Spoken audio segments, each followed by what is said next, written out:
Assalomu alaykum, hurmatli ijtimoiy tarmoq sotuvchilari. Mana biz 300 mingga, ya'ni 269 ming so'mga karcher sotib olgandik internetdan, Instagramdan. Bu bir tiyinga qimmat narsa ekan. Mana 48 volt yozib qo'yibdi maksimalni. Bu hech qancha volt yo'q bunda. Yaxshilab bir 2 kun bosib ishlasangiz batareykasi rosa bo'lib qolar ekan. Bir tiyinga qimmat narsa ekan. Ya'ni 30 ming so'm dastlabkasimi 300 ming so'm pul berganmiz.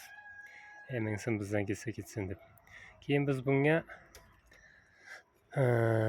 pridelka qilib oldik.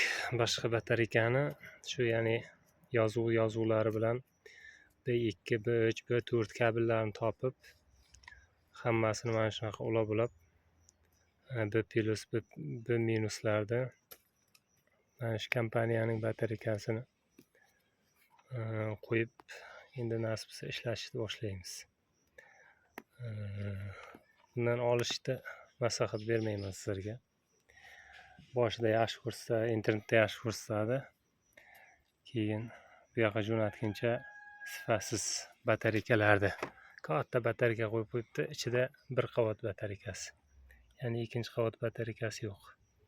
5 dona batareykasi bor.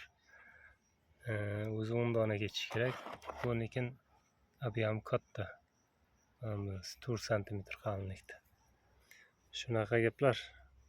Olishlaringizni maslahat bermasdim.